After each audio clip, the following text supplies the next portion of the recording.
Good day, and thank you for standing by. Welcome to the Opendoor Technologies first quarter 2024 earnings conference call.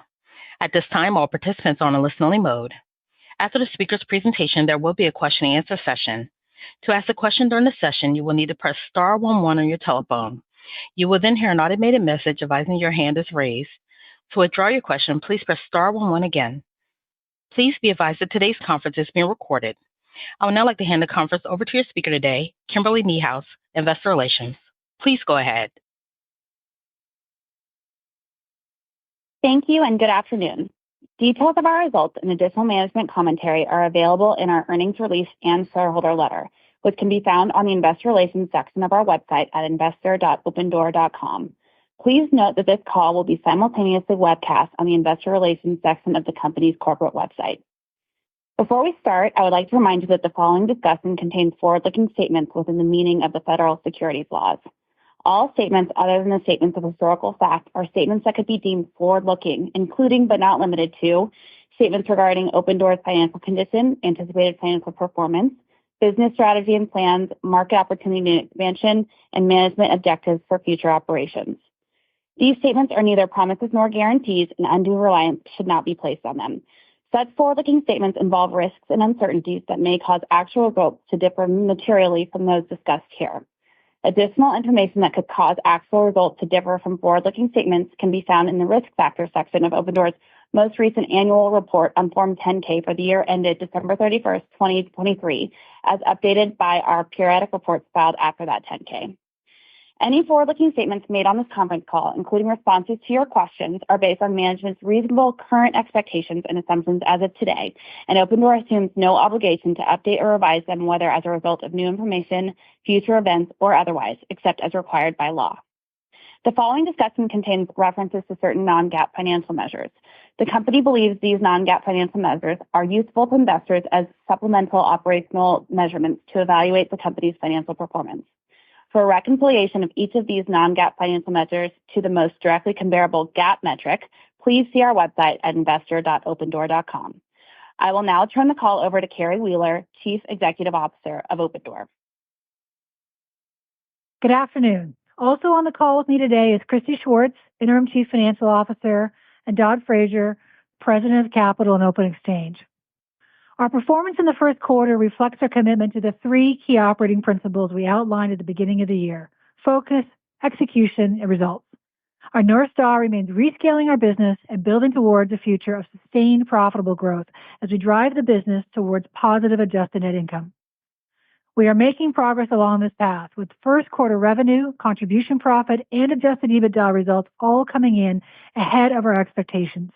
Further, we remain on track to meaningfully ramp acquisitions year-on-year each quarter in 2024 and deliver contribution margin within our target range of 5 to 7%. In the first quarter, we nearly doubled our acquisition volumes year-over-year. Contribution margin was 4.8%, and excluding approximately 50 homes from the old book, our contribution margin was over 5%. Notably, this marks the seventh consecutive quarter that our new book of homes has generated contribution margin within or above our annual target margin range, demonstrating the health of our unit economics across seasons and market environments. We expect that our acquisition volume growth in 2024 will benefit from further expansion of our partnership channels. For example, at the end of February, our eXp Realty partnership went live, enabling eXp Realty's agents to easily request an Opendoor cash offer for their clients on qualifying properties. This partnership should continue to build on our brand awareness amongst agents and provide another way for sellers to learn about the benefits of working with Opendoor. Earlier this year, details began to emerge on the proposed National Association of Realtors settlement. We believe this settlement represents an important positive change for our industry by giving consumers more transparency and choice on how they transact in the housing market. In the near term, we expect the settlement to have a neutral to positive impact on our business. As you've heard from us before, our business model does not rely on earning revenue from commissions paid to buyers' agents. Rather, those commissions are a cost to us today, which we pay when we resell our homes. Over the long term, we believe the settlement will drive lower transaction costs. And if commissions do decline, Opendoor may be able to pass these cost savings back to consumers in the form of lower spreads, which means more cash for our sellers and more customers saying yes will generate the same margin. We also believe this settlement could result in more transactions as commissions decrease, which may encourage more consumers to transact directly, including through the Opendoor's platform, instead of listing on the MLS. We believe that Opendoor stands to benefit as consumers rethink how they buy and sell homes. We've spent the last decade building for this future. We're off to a strong start in 2024 as we ramp our volumes in a sustainable and durable fashion. And during a time when the industry has the potential to undergo a major change in how consumers are thinking about how to sell or buy a home, we are very well positioned as the largest digital platform for residential real estate transactions. We're empowering consumers with more control and a simple, certain, and transparent offering during one of life's most important transactions. Christy will now review our financial results and guidance. Thank you, Carrie. Our first quarter results reflect our ongoing commitment to rescaling the business, generating strong unit economics, and operating with disciplined cost management. We delivered $1.2 billion of revenue in the first quarter, exceeding the high end of our guidance range. This represents a 36% sequential increase in revenue, driven by our acquisition volume growth last year and coinciding with a pickup in clearance rates, as is typical for this time of year. On the acquisition side, we purchased 3,458 homes in the first quarter, up 98% versus first quarter 2023, primarily due to spread reductions made throughout last year, coupled with added contributions from our partnership channels. We delivered contribution margin of 4.8% in the first quarter, ahead of the high end of our implied guidance range. Contribution margin improved by more than 100 basis points sequentially, as there were fewer old book home sales. We continue to expect full-year contribution margin within our annual target range of 5% to 7%. Adjusted operating expenses totaled $107 million for the quarter, up from $99 million in the fourth quarter 2023, driven by increased marketing spend of nearly 60% sequentially and below our guidance of $120 million. Finally, adjusted EBITDA loss was $50 million, outperforming the high end of our guidance range and an improvement from an adjusted EBITDA loss of $69 million in the fourth quarter of 2023. Turning to our balance sheet, we ended the quarter with $1.3 billion in total capital, which includes $1 billion in unrestricted cash and marketable securities and $181 million of equity invested in homes and related assets, net of inventory valuation adjustments. We also had $8 billion in non-recourse asset-backed borrowing capacity, composed of $3.8 billion of senior revolving credit facilities and $4.2 billion of senior and mezzanine term debt facilities, of which total committed borrowing capacity was $2.5 billion. Additionally, this morning, we established an at-the-market, or ATM program, which allows us to sell up to $200 million in equity through open market transactions within the next 3 years. We are making progress towards achieving positive adjusted net income, and as we demonstrated with our convertible note repurchases in 2023, which generated over $200 million of shareholders' equity, we are managing our balance sheet with discipline. We feel that putting this program in place provides us the flexibility to fund future growth should we need it. We plan to be prudent and patient in utilizing the ATM to ensure we are optimizing our cost of capital. Looking ahead, we expect our second quarter revenue to be between $1.4 billion and $1.5 billion, contribution profit between $75 million and $85 million, which implies a contribution margin of 5.4% to 5.7%, and adjusted EBITDA loss between $35 million and $25 million. We expect adjusted operating expenses to be approximately $110 million. Additionally, as a result of our increased marketing spend, we have seen an uptick in acquisition contracts in the latter part of the quarter. This, coupled with continued marketing spend and alongside seasonality tailwinds, should result in home purchases of over 4,500 homes in the second quarter. Given the selling season can peak during the second quarter, we expect our acquisitions to be flat or modestly lower on a sequential basis in the third quarter. However, the first quarter should be the trough for quarterly purchases this year. We are pleased with our execution during the first quarter. We remain on track to increase acquisitions on a year-over-year basis each quarter in 2024, while delivering annual contribution margin in our target range and operating efficiently, which should substantially decrease our adjusted net income losses for the year. I'd now like to turn the call over to the operator to open up the line for questions. Thank you.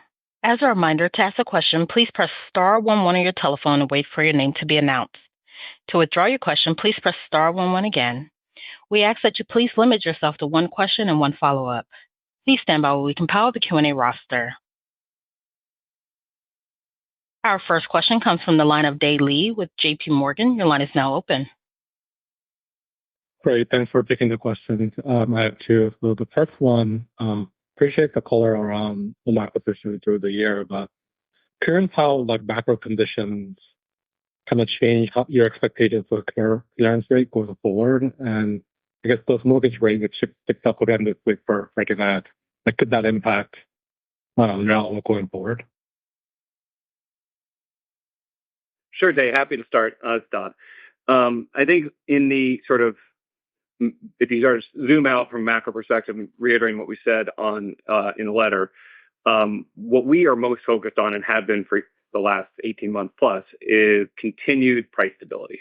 And that really is the key input for us in terms of how we set spreads and how we manage growth and margins. And so we continue to see a balance of supply and demand. We do think even with some rate relief in the back half of the year, that should actually be a tailwind for the business in terms of market transaction volumes going up. And one of the points and pieces of the shareholder letter that we added this quarter, is around seasonality and how that impacts spreads. And so that is really the primary driver of spread changes right now, which is for this time of year, we typically do increase spreads. But happy to have Carrie add on as it relates to the volume trajectory for the rest of the year.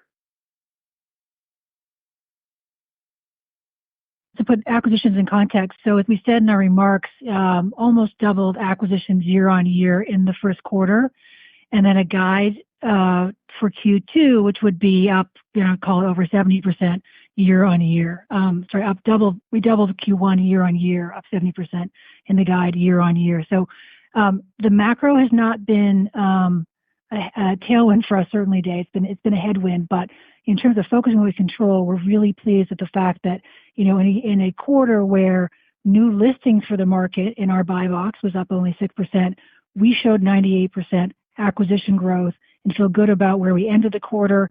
And we're up 24% in contracts sequentially in Q1, and that's feeding into what feels like a really solid Q2 guide in terms of acquisition growth. So we're going to focus on what we can control in this moment, and it's just proof in what we're doing in terms of share gains and acquisition momentum. Okay, great. And then as a follow-up, sounds like your first quarter adjusted OpEx didn't increase as much as expected, sequentially mostly due to more moderate hiring. So does that mean, I guess, twofold, is your marketing ramp going according to plan? And two, was the more moderate hiring because there was a change in view on volume, or was that because you guys think you can do more with less? Thanks for the question, Day. This is Christy here. So, as a reminder, our adjusted OpEx is composed of three main pieces: our fixed costs, our marketing, our variable SG&A. Our fixed costs, we are continuing to make meaningful reductions and take costs out of our system and continuing to refine. And some of that is what you're seeing in the outperformance. Our marketing, we did increase it as we had indicated. It went up $10 million quarter over quarter, and we don't expect meaningful increases to our marketing spend for the remainder of the year. And then our variable SG&A is the part that will vary with volumes. And so 107 is where it was in Q1, and we've guided to 110 for Q2. Okay, understand. Thank you. Thank you. Our next question comes from the line of Ygal Arounian with Citi. Your line is now open. Hey, good afternoon, guys. Just to maybe start on following up on the first question on acquisition strategy and rates. And it sounds like no change really to your strategy here, but just thinking with the recent rate spike aligning with kind of what's the heart of the buying and selling season, if that's impacting how you're thinking about things at all. And then and maybe just an update on your kind of current market and buy box expansion strategy or path, how you're thinking about that. Hey, Yigal, it's Carrie. Can you just say a little bit more on your first question? I wasn't quite following that. The spread and seasonality question, or? It's a little bit more on, the recent rate spike, right? What we've seen over the past couple of weeks has been a pretty meaningful increase in mortgage rates, and that coinciding with, the heart of the buying and selling season, and any expectations that might soften the market in the core key part of the market or the key part of the seasonal market, and if that's impacting how you're thinking about things. It sounds like it's not, but just curious if you're taking any of that into consideration. Yeah, I mean, certainly we're taking in all those signals all the time, and we're watching very closely kind of what the market is telling us in terms of clearance rates and, trending in prices.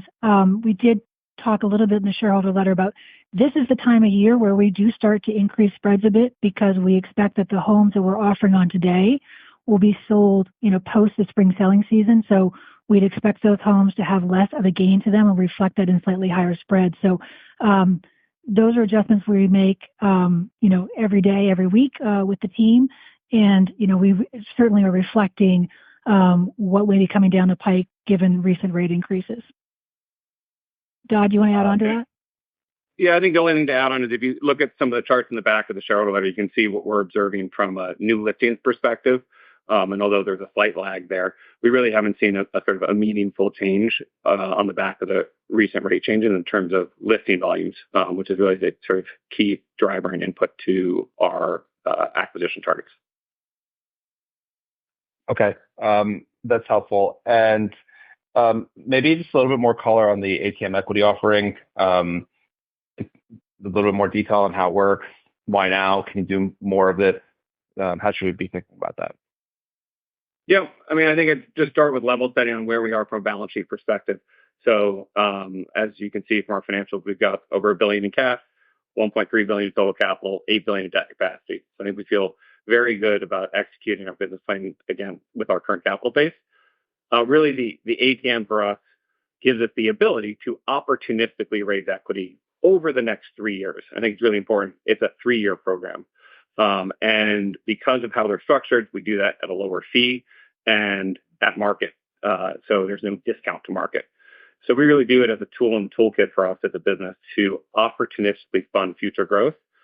This is one of many ways we could implement that, but we wanted to get it out there.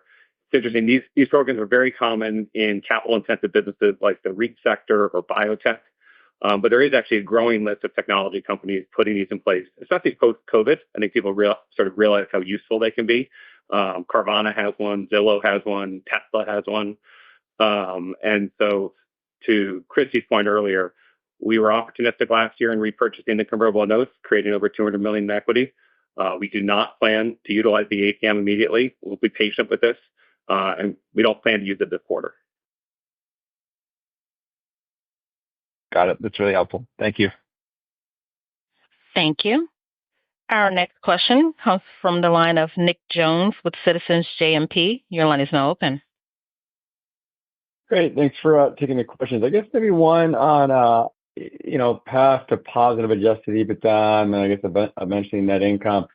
There's been a nice cadence over the last few quarters. As we kind of think about shaping the rest of the year, is it right to kind of think of 4Q maybe being the weaker quarter throughout the year, but maybe not as weak as Q1? And then are we kind of on a linear path from here? Are you confident that we can kind of get to positive adjusted EBITDA, I guess maybe even this year or next year? Hey, Nick, it's Carrie. I'll take that. What I would say at a high level is what we are indicating is that we are on this path of increasing acquisitions, year on year for every quarter for 2024. And we feel good about delivering within our 5 to 7% contribution margin target. And all of that goes together to substantially reduce the losses we've seen in the system. So without giving you specifics or guiding you to kind of where EBITDA is going to fall in subsequent quarters, I just said that we're feeling good about the path we're on to substantially improve kind of the bottom line of the business. Got it. Helpful. And then maybe a higher level question, Carrie. You mentioned with the NAR settlement, and I think there's some headlines that the DOJ might be, taking a look or a closer look at the NAR. I think you said in your comments that folks might bypass the MLS. At a high level, the NAR and the MLS, while it was kind of the original marketplace, whatever, 100 plus years ago, there are complaints that they create this sense of urgency that potentially damages the selling and buying experience. Do you think this is the start of kind of their dominance in the ecosystem to potentially starting to wane? And is that kind of a long-term secular tailwind for Opendoor? Yeah, it's a good question, and I just want to clarify my comments. Like, we think this is net positive, first of all, for consumers. Anything that's good for consumers, that's good for Opendoor. I mean, this is all about giving more choice and transparency and agency in the hand of home buyers in terms of how they want to engage with an agent. The reason I think we're so set up well in this context is because we have this direct platform. I wasn't talking about homes going off the MLS. There's been some talk about that. We think the MLS is a great thing because it's democratic. Everyone can understand kind of what's available for sale. But it really says to certain home buyers or sellers, I may decide I don't need an agent in this transaction, or I can dial in the amount of advice I need to get. The only place you can sell your home directly today, and the only place you can buy a home directly with an e-commerce like transaction, is Opendoor. Like, we have the only direct platform in the industry. So no matter how the real estate ecosystem evolves, we're really set up well to take advantage of that. And there's lots of talk about touring and having to get a buyer representation agreement beforehand. You can self-tour all our homes. I mean, we want to give the consumer like total agency to do what is right for them in whatever way they want to do it, including if they want an agent to come with them. So my comments were not about like off the MLS. We're supportive of the MLS, but really about enabling consumers to go direct. Got it. Really helpful. Thanks, Carrie. Well, Thank you. Our next question comes from the line of Jason Helfstein with Oppenheimer. Your line is now open.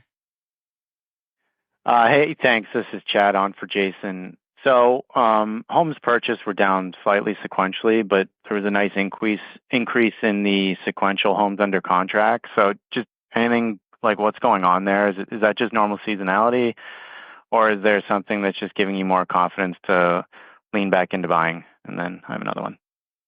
yeah, I mean, I'd say the market is fluid enough, and also we offer the customer a great deal of choice about when they close their home. So I focus less on like the quarter to quarter, because a contract in one quarter may slip and close in another quarter. This is about, I think the focus should be on like the year-over-year growth we're proposing or for showing.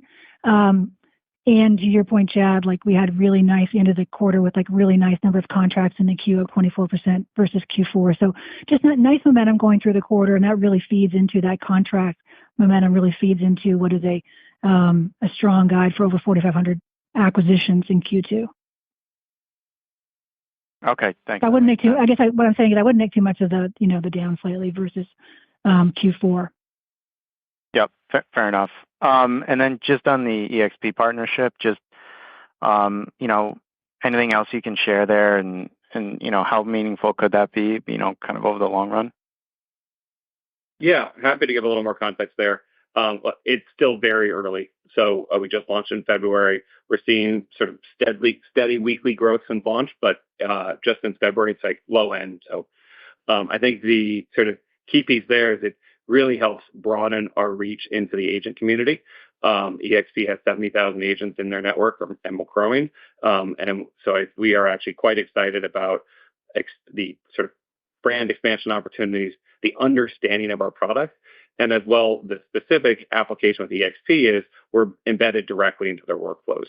And so we made it really simple and easy for EXP agents to utilize our product. And going back to what Carrie said earlier, like we're on the side of transparency and choice for customers.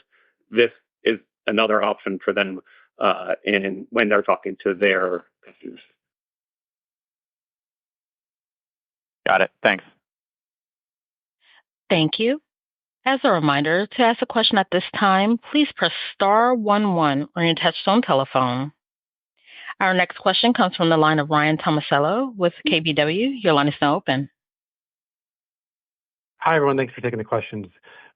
Just trying to parse through the different comments on the seasonal cadence of purchase volumes. I think in your prepared remarks, you said you expect purchase volumes to increase sequentially in every quarter, but in the shareholder letter, you say on page 12 that you actually are expecting purchase volumes in 3Q to be flat to decline modestly. So am I missing something there? And can you just clarify that commentary? And then beyond, Yeah, I think just from a seasonal perspective, how should we be thinking about 4Q volumes with normal seasonality? Yeah, let me try and parse it. I think quarter-over-quarter versus year-over-year is the piece that I think was the disconnect, Ryan, to your specific question on 3Q. So year-over-year, we're increasing every quarter. What we have also said in the letter is over 4,500 in the second quarter, flat to slightly down in the third quarter, and then we did say the first quarter would be the lowest of the year, so 4Q will be above the first quarter. Given where we are and sort of given how 4Q tends to unfold, you've got some headwinds on market volumes and marketing spend, but you've got some great tailwinds around low spreads. And so that was what we were. I think that the year-over-year was quarter-over-quarter is the distinction, right? Okay, got that. That's really helpful. And maybe just to entertain for a moment a more extreme scenario with respect to the NAR settlement and industry structure. Clearly the consensus opinion, at least from most folks you talk with, expect commission rates to decline. But even then, I think, the international comparisons, again, in a more extreme scenario would suggest, something that could be substantially worse in terms of fewer home buyers using agents, perhaps compression on the listing side. I guess, again, just to entertain the scenario, is there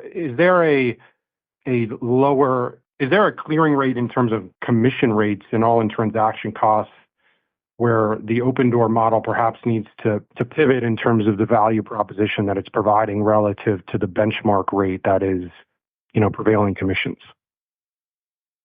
Well, I guess a couple things. One is, we provide something that you can't get in a traditional transaction.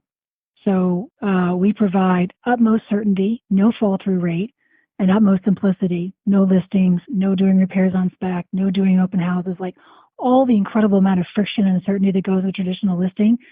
We're just providing something very different. And today, we charge a premium to the traditional listing for that through our spreads, right? We have an analogous service fee and there's an incremental spread, and that's in part to, meet margin targets. And it's just, people are paying a premium for the certainty and simplicity that we provide. I think in the event that there is more more fee compression, I think that's the point you bring across, Ryan.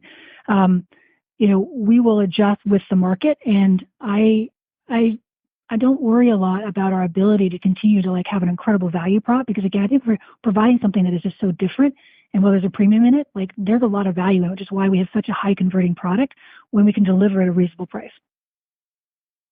To the extent that buyers' broker commissions come down, as we've said, ultimately it's probably a pass-through, probably neutral. There may be some interim benefits to us. So the real question will be how do seller listing fees change over time? And we'll see how the market responds post-July, and we'll be prepared to respond in kind. Appreciate the color. Thanks, Carrie. Sure. Thank you. And I'm currently showing no further questions at this time. I'd like to hand the call back over to Carrie Wheeler for closing remarks. Just thanks everyone for joining us today. As hopefully you've heard, we are pleased with our results to kick off this year. The housing market's challenging, for sure, but we are staying focused. Hope you can see that our team is executing really well and we are driving results. And we look forward to updating you on further progress next quarter. This concludes today's conference call. Thank you for your participation. You may now disconnect.